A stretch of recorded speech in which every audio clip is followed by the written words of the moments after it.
Collègues, je vais essayer de vous promener un petit peu dans l'univers de la presse santé destinée au grand public. Il y a beaucoup de choses déjà passionnantes qui ont été dites ce matin, tant par M. Ekman sur ce qui se met en place dans les hôpitaux pour communiquer vers le grand public, que par les dérives exprimées par Daniel Désir ou les règles Facebook exprimées par Peter Sagan. Voilà, alors je ne vais pas faire tant une promenade critique, parce qu'il y a sûrement beaucoup de critiques à faire, qu'une promenade historique ou une promenade de réalité, parce qu'il y a une réalité des médias, il faut qu'on s'y confronte. Alors, juste pour dire en un mot, je ne suis pas là tant en mon nom, mais qu'au nom de Vivio, que j'ai le plaisir de co-diriger. Alors, il faut d'abord se rendre compte que dans cette exploration de l'univers des médias, avant 1990, et je parle bien des médias destinés au grand public, il n'y avait rien, c'est ce que les astronomes nomment un trou noir.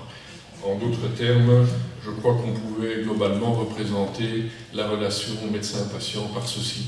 Un médecin très très content lui-même qui exprime au mieux aux patients ce qui se passe avec une critique ou en tout cas des questionnements qui sont extrêmement difficiles pour le patient. Et puis finalement, ce qui a constitué la vraie première et véritable révolution, c'est la découverte en 1990 d'une nouvelle planète qui est celle de la presse santé. Alors bien sûr, c'est une presse santé grand public, ce n'est pas une presse scientifique, ce n'est pas une presse avec un comité éditorial, mais pour la première fois en 1990 apparaît en France, qui a été un des premiers au monde à sortir un magazine santé, Top Santé. On n'est pas que dans de la santé, on est dans du bien-être, on est dans de la psycho, on est dans de l'éducation. Mais il faut se rendre compte que ça a été une véritable révolution. Pour la première fois, la communication santé sort véritablement du cabinet du médecin ou du cabinet de l'infirmière et le patient se sent le droit et l'autorisation d'avoir accès à de l'information santé qui n'est pas de source directe.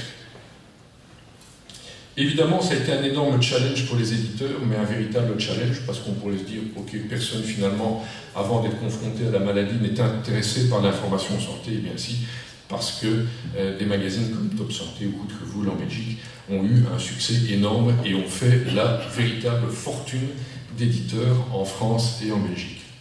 Alors, en même temps, ou, excusez-moi pour les fautes d'orthographe, c'est une de mes spécialités, ce sont les fautes de frappe, sont apparus en même temps, un peu après les premières émissions radio et TV, et finalement le paradigme a changé. Le médecin donne une information à son patient, et le patient s'autorise. C'est surtout ça la véritable révolution, c'est que le patient s'autorise, avec dérives éventuelles, à poser des questions, à mettre en doute et à confronter les informations données par le médecin à des informations qu'il va trouver ailleurs. Le problème, c'est que les missiles sont arrivés au cours essentiellement des dernières années en ce qui concerne la presse santé grand public vendue en kiosque et missiles que vous connaissez tous. Alors, j'ai pris un exemple qui est probablement un exemple caricatural, mais qui concerne également les mensuels santé. C'est l'exemple de la lecture des quotidiens aux États-Unis.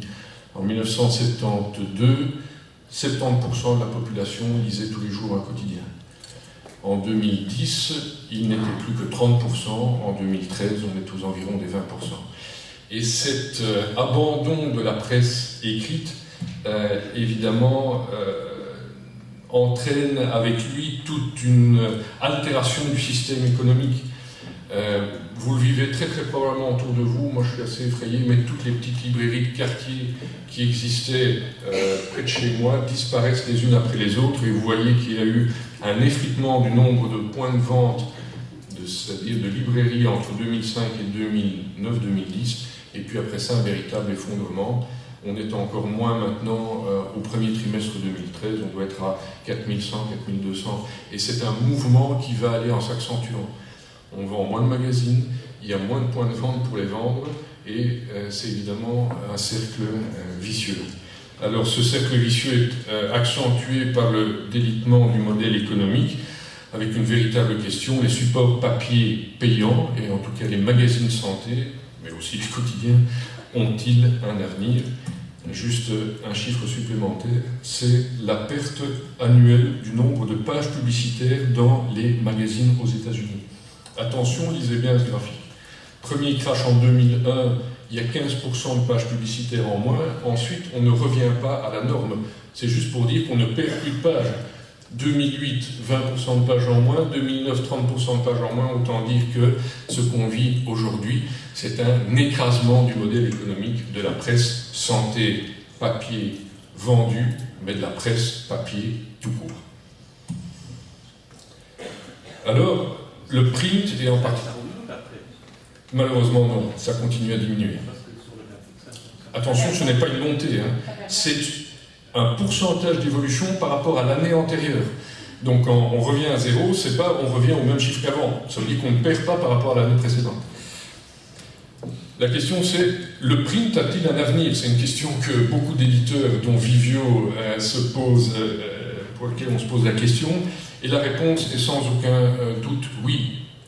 Le custom publishing, c'est-à-dire l'édition pour compte de structures tierces, ce que les Français appellent l'édition déléguée, continue, en tout cas dans les pays anglo-saxons, à faire une croissance annuelle à 2 chiffres. Alors dans la santé, c'est quoi l'édition déléguée? Dans la santé, c'est la réalisation de magazines patients, par exemple le magazine de Saint-Luc qui est distribué au sein de l'hôpital, ou le magazine Epicura. C'est la création de magazines pour des groupements de pharmacies qui sont délivrés gratuitement aux clients des pharmacies. C'est la création de magazines dans les parapharmacies. C'est la création de magazines de mutuelles. Bref, le magazine n'est pas mort du tout. Le magazine vit de plus en plus, avec une question, et je vous propose qu'on n'aborde pas ça directement après la fin de mon exposé, parce qu'il y a beaucoup de choses à dire et je ne voudrais pas qu'on meure tous d'hypoglycémie, mais pourquoi payer ce qui est gratuit?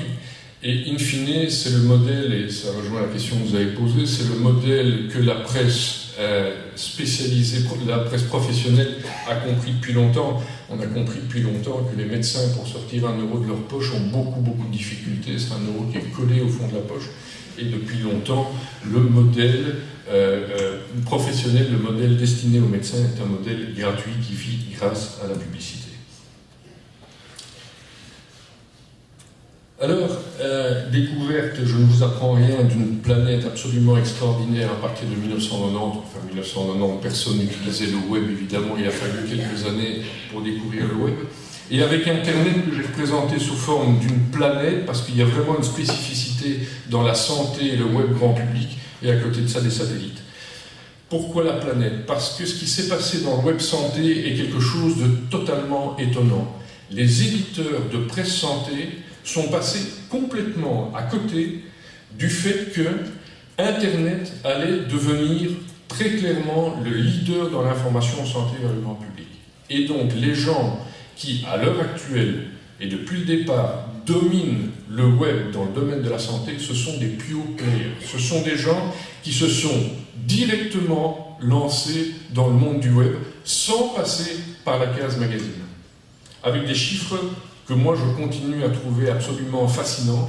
WebMD aux États-Unis, donc Web Medical Doctor, vous l'aurez compris, qui est né en 1996 d'un autre site internet appelé Healthscape, est clairement le premier site santé US, avec 16 millions de visiteurs uniques par mois. Donc 16 millions de personnes différentes qui vont chercher de l'information santé tous les mois sur WebMD. Avec un modèle très intéressant qui, contrairement à Top Santé, qui parle un peu de psycho, de sexo, d'éducation, de crème solaire et de crème anti-rides, WebMD, c'est vraiment centré dès le départ sur l'explication de la pathologie, de la maladie. Et c'est tout à fait étonnant parce qu'avec ça, en abandonnant totalement ce qui fait vivre les magazines santé et grand public, c'est-à-dire tout ce pôle très light féminin, malgré ça, ils ont 16 millions de visiteurs uniques. En France, c'est Doctissimo. J'ai eu le plaisir il y a quelques années de rencontrer le créateur de Doctissimo à un moment où il cherchait des partenariats. Et moi aussi, j'ai un peu souri en le voyant. Malheureusement pour moi d'ailleurs, parce qu'il y a quelques années, personne ne croyait à son modèle. C'est un modèle qui ne date que de 2000. Aujourd'hui, Doctissimo, c'est 9 millions de visiteurs uniques par mois, 40 millions de visiteurs uniques, 40 millions de visiteurs mensuels, c'est-à-dire des gens qui viennent voir plusieurs fois par mois le site, Et 100, je suis désolé, le 1 est dans un nuage, mais 145 millions de pages vues chaque mois, 145 millions de pages sur Doctissimo tous les mois. Le modèle de Doctissimo est par contre très très intéressant et totalement différent du modèle de WebMD. Doctissimo vit sur un modèle publicitaire quasiment pur, donc c'est de la banner, du skyscraper, du pop-up dès que vous ouvrez, on vous vend un yaourt d'une marque ou d'une autre. Et donc, quoique Doctissimo ait un contenu santé de très très grande qualité, les gens ne vont sur Doctissimo que très minoritairement pour leur contenu santé. Les gens vont sur Doctissimo pour le Web 2.0, c'est-à-dire les forums, les échanges de photos de bébés qui viennent naître ou de la grand-mère qui a fêté ses 100 ans. Et évidemment, les forums sont extrêmement difficilement contrôlables parce qu'aujourd'hui, il y a des millions de pages de forums sur Doctissimo, qui malheureusement sont plutôt du domaine « j'ai été au Cap d'Agde et ça m'a fait du bien parce que j'ai couru tout nu sur la plage », que d'une information sur les dernières thérapies dans la maladie. Après ça, la Belgique évidemment a suivi avec des sites comme e-santé, Gezondheid, qui sont des sites filles de sites français, e-santé.fr, ou des sites comme Gezondheid.be ou Passion Santé. Et donc, ce sont aussi des players typiquement belges. Et à côté de cette planète de pure players, c'est un peu comme dans le monde du magazine. Il y avait Top Santé, et Top Santé a régné sur le magazine parce que les magazines santé gratuits, il n'y en avait pas. Il n'y en avait pas. Après ça sont apparus les magazines hospitaliers, les magazines de mutuelles, les magazines de groupement de pharmacie. Même modèle dans le domaine de l'Internet, il y a les pure players. Et à côté de ça, panique à bord, SOS, les magazines, j'ai pris Route-le-Voul, mais je n'en veux pas à Route-le-Voul ni à Top Santé, mais en tout cas les éditeurs de magazines santé grand public se sont dit panique, on vend moins, il faut absolument qu'on soit présent sur le net. Malheureusement, comme vous le savez, mieux vaut être le premier, parce que quand on compare les 9 millions de visiteurs uniques de Doctissimo aux 800 000 pauvres visiteurs uniques de Top Santé, on se rend compte que malheureusement, et malgré les sommes extrêmement importantes investies, c'est clairement un échec. On ne peut pas se permettre d'être le 12e site santé grand public pour pouvoir amener de la publicité. Il y a de pure players spécifiques qui sont apparus. J'en parle d'autant plus facilement que Vivio gère Medipédia. Medipédia né en 2009, 150 000 visiteurs uniques par mois. Pourquoi spécifique? Parce qu'on est centré sur la compréhension des pathologies, essentiellement sur la compréhension des pathologies chroniques, qu'on est 100% belge et que nous avons pris le parti du refus du 2.0. Chez nous, pas de forum, pas d'échange, on est complètement fermé, les articles sont écrits ou validés par les Key Opinion Leaders et il n'y a pas de possibilité, certainement pas comme dans Wikipédia, de pouvoir venir changer le contenu, il n'y a pas de possibilité de pouvoir venir le critiquer, il n'y a pas de possibilité d'échanger entre patients. Je ne dis pas du tout qu'échanger entre patients, ce n'est pas bon, mais parfois trop d'informations tue l'information. Et les patients sont aussi à la recherche de zones d'information dans lesquelles ils vont être rassurés sur le contenu. Des sites gouvernementaux, je ne vais pas m'y étendre, celui du NIH est probablement le plus parlant. Le NIH ne se contente plus de parler aux médecins et aux professionnels de la santé, le NIH parle d'une manière de plus en plus importante aux patients. Et toute une série d'autres satellites, des sites monopathologie soutenus par des laboratoires, des sites de groupement de pharmacie, des sites de mutuelles et d'assureurs privés, et des sites hospitaliers. Arrêtons-nous peut-être 2 secondes, Peter en a déjà parlé tout à l'heure de la Mayo Clinic. Moi je trouve ce qui est fascinant quand on regarde la homepage de la Mayo Clinic, c'est que le premier mot qui apparaît c'est Answers. Et donc, contrairement à beaucoup de nos hôpitaux, où, et c'est bien logique, on doit plus faire peut-être connaître nos hôpitaux d'un point de vue pratique que la Mayo Clinic, beaucoup de gens connaissent la Mayo Clinic, mais ils ne mettent pas en évidence ni leur numéro de téléphone, ni la façon, quel avion il faut prendre pour y arriver, ni les consultations. Ce qui est véritablement mis en évidence sur le site de la Mayo Clinic, c'est la colonne de droite, Health Information, Patient Care, Find information on hundreds of conditions, check your symptoms, improve your lifestyle. Et donc, ils estiment que pour être un bon hôpital, Non seulement on doit être un référent mondial, ils le sont, on doit sortir des centaines de publications chaque année dans les revues les plus prestigieuses, ils le font, mais il faut communiquer vers le grand public. Ils estiment qu'ils peuvent être les meilleurs du monde s'ils ne communiquent pas vers le grand public, malgré le fait que c'est un hôpital de référence, probablement le plus grand hôpital de référence du monde, ça ne sert à rien, ils passent à côté de leur cible. Et puis depuis 2006, on en a largement parlé, donc je ne vais pas m'y étendre. Facebook, les blogs, YouTube, Twitter, bien entendu, il y a beaucoup de dérives, mais on ne peut pas ignorer. On ne peut juste pas se dire les médias sociaux, on doit les ignorer, nous on est trop bons, trop scientifiques, trop sérieux, trop je ne sais pas quoi, que pour ignorer les médias sociaux. Peter a déjà beaucoup parlé de Facebook, je ne vais pas y revenir. Je ne vais pas m'étendre sur les blogs. 2 chiffres en ce qui concerne Twitter, une étude américaine très très récente, 2 millions de tweets santé par jour. Donc il y a 2 millions de gus qui tous les jours s'amusent à taper quelques caractères dans le domaine de la santé. 3,4 millions de profils santé, et même si ça peut paraître faible, il y a 120 000 médecins qui communiquent via Twitter dans le monde à l'heure actuelle. Alors moi, en Belgique, j'en connais beaucoup. Donc ça veut dire qu'ils sont autre part qu'en Belgique, ou en tout cas autre part que parmi les gens que je côtoie, mais il y a 120 000 médecins qui, pas en tant que Philippe Violon ou Daniel Désir, communiquent sur Twitter. C'est des gens qui communiquent de l'information santé en tant que médecin. Le fait d'être médecin n'est pas juste une formation à côté, ils communiquent de l'information santé. Et puis 2013, finalement, c'est un petit peu le point à l'occasion de cette présentation, c'est le passage de la presse santé à l'univers de la communication santé, en gardant en tête un élément, c'est que, malheureusement c'est fou, mais les gens continuent à croire à ce qui est écrit. Alors l'écrit payant en tout cas s'effondre, mais les gens continuent à croire. Ce qui est écrit sur du papier est vrai. Ce qui est écrit sur un site internet est un petit peu moins vrai. Et ce qui est écrit sur un réseau social doit être regardé avec beaucoup de critique. Et malheureusement pour vous, quelques chiffres pour terminer. C'est une étude qui me paraissait fascinante parce qu'elle a été publiée le mois passé. C'est une collaboration IFOP Doctissimo. Ce qui est vrai en France est vrai en Belgique et vrai probablement en toute l'Europe et aux États-Unis. 49% des Français ont déjà utilisé Internet pour des recherches santé. Mais 49% des Français n'ont pas acheté un magazine santé. 28% ont un usage mobile de l'Internet santé, c'est ce que nous remarquons avec Medipédia. 30% des internautes qui arrivent sur Medipédia y arrivent via smartphone ou via tablette.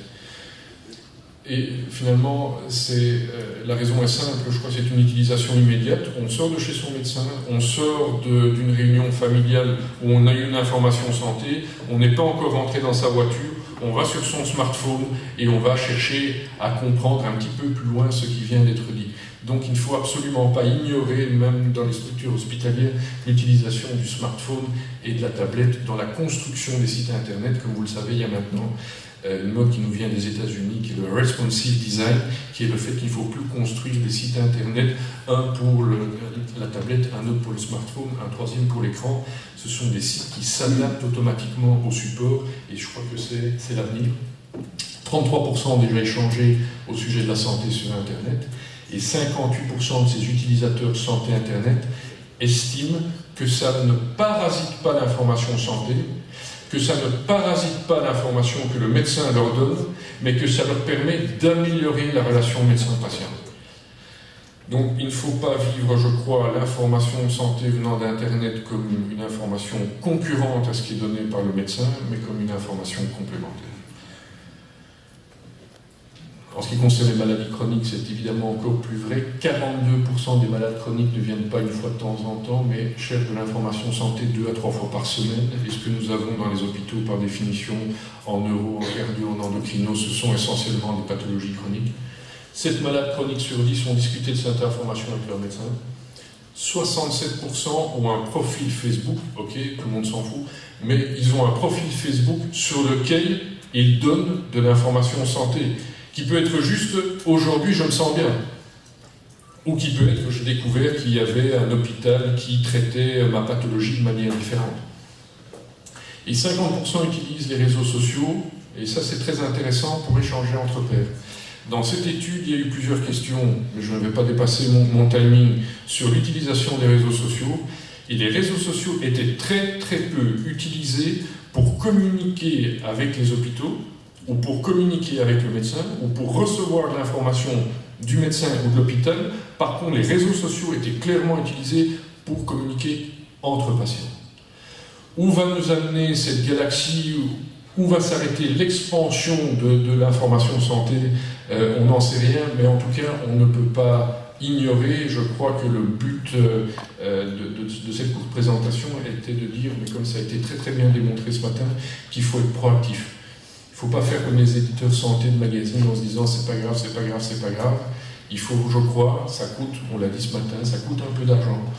Mais c'est comme ça, mais il faut être désormais proactif. Et même si ces réseaux ne sont pas maîtrisables, il faut avoir des stratégies en amont pour apprendre à les maîtriser. Voilà, suite au prochain épisode. Merci beaucoup.